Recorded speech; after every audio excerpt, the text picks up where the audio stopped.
Mysteries in History with your hosts, Steve and Ashley. Although no one has ever been able to prove their existence, a quasi-government agency that supposedly carries out operations to keep us safe from aliens here on Earth. Here are one of our stories that never happened, from one of our files that doesn't exist. Welcome to another episode of Hauntings, Homicide and Hearsay.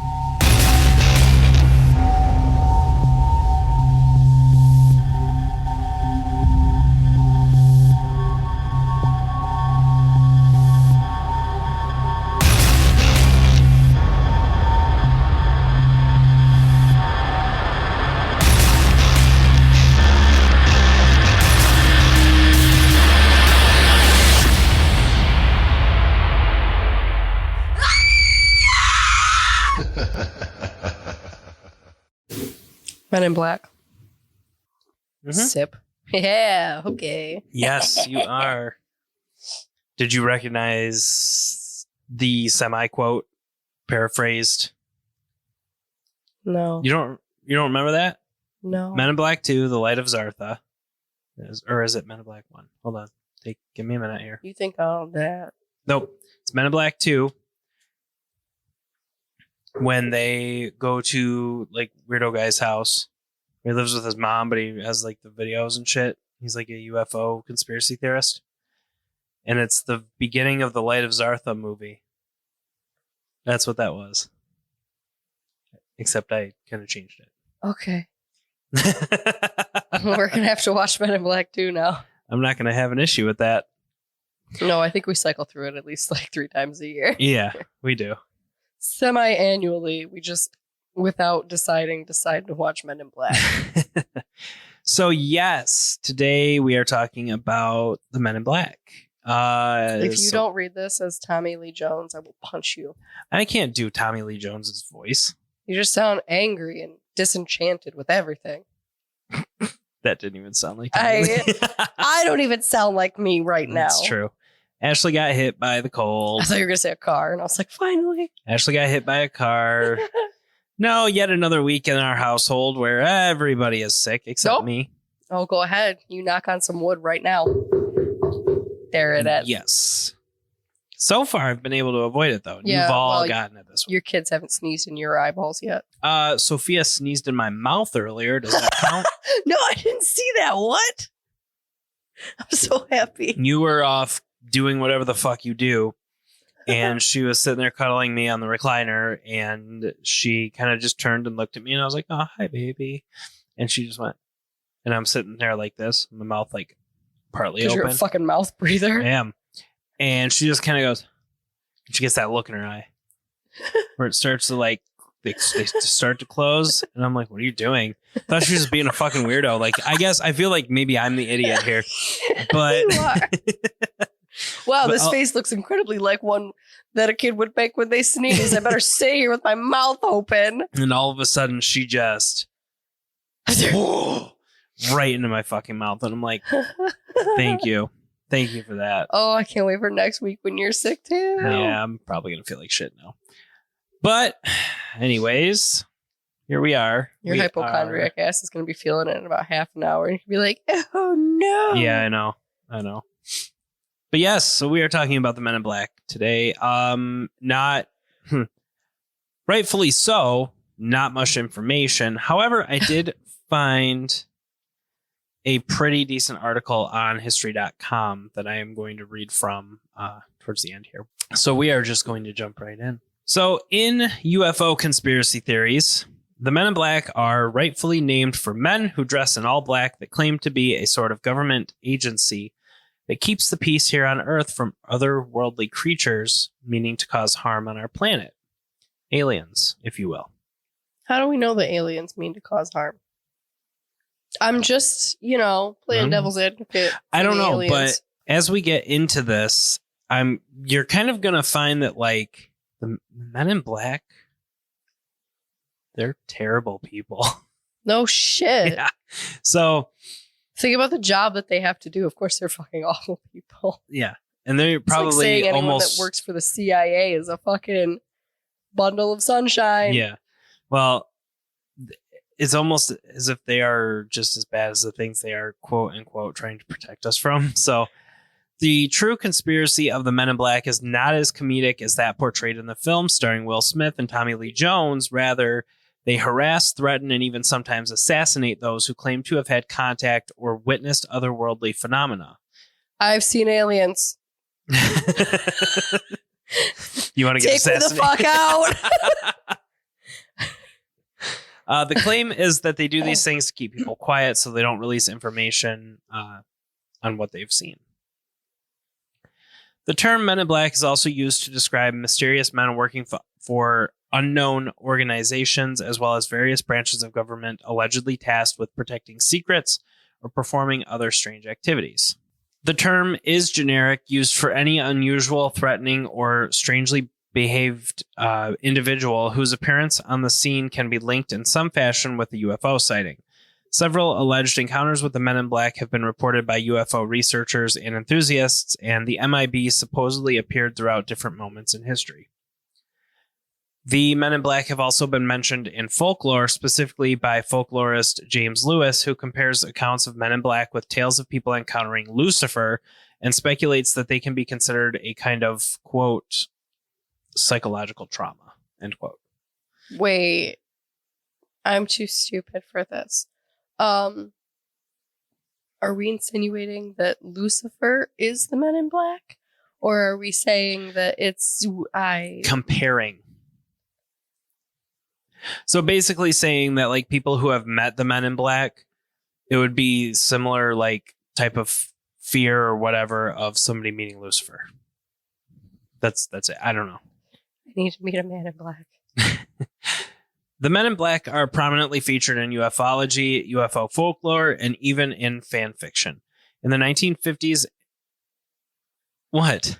There's fan fiction? I bet you there's dirty Men in Black fan fiction. I'm on my way to AO3 BRB. There you go. I'm just kidding. In the 1950s and 1960s, ufologists adopted a conspiratorial mindset and even began to fear that they would be subjected to organized intimidation in retaliation for discovering the truth about UFOs. All right. So, and that's pretty much kind of like where everything ends. On it, like that is everything. Like it was Wikipedia, it was on this website, this white, and all the articles were equally short. So there's like not much information. There's just one designated guy, one fucking agent behind them holding the gun. You're fucking done typing now. Yes, sir. But there is a very specific story about a man named where did I go?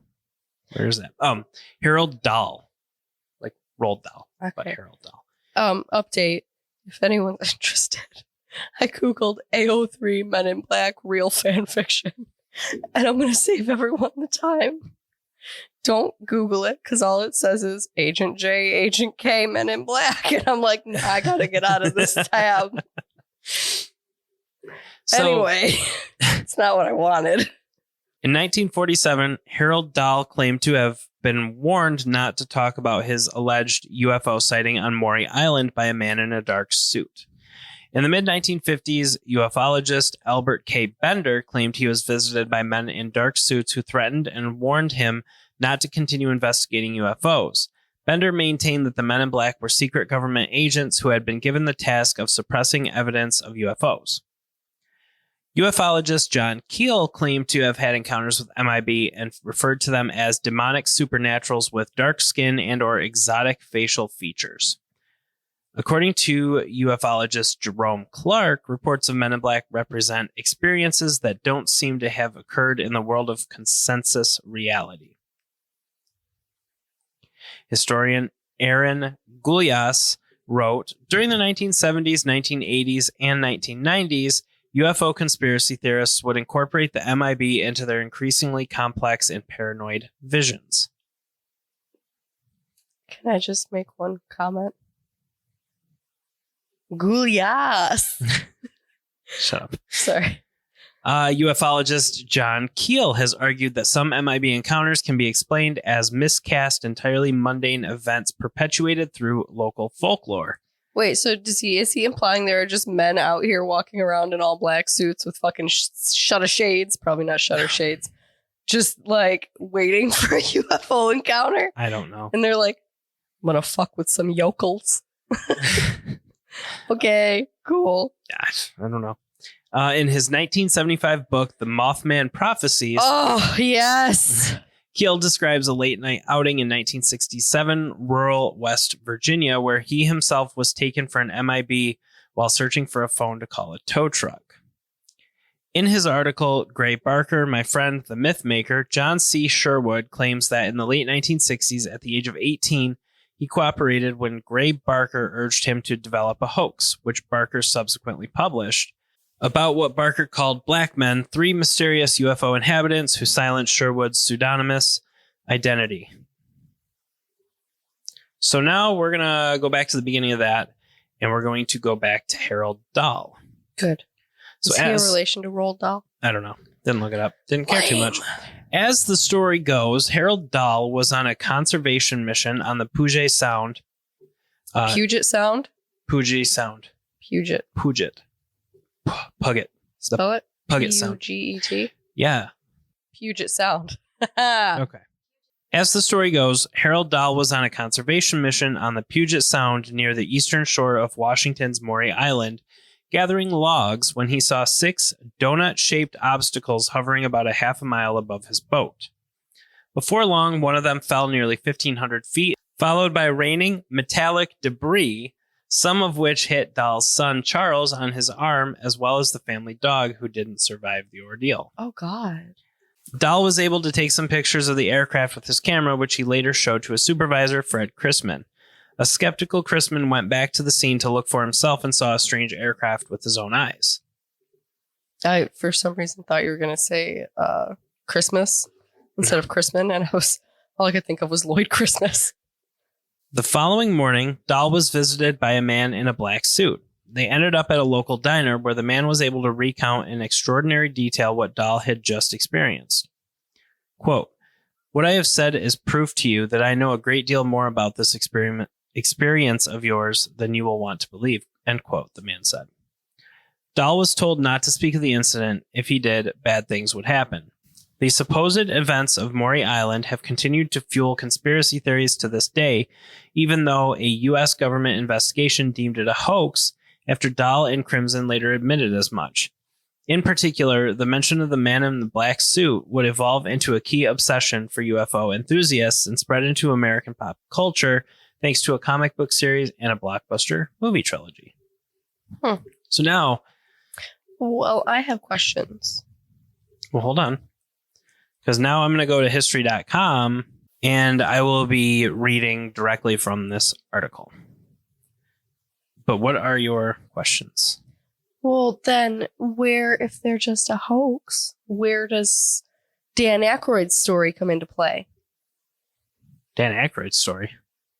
Are you serious? We talked about this. Quick rundown. Okay, Dan Aykroyd was going to produce a show with... yes. Because he's a huge UFO bro. UF bro. UF bro, if you will.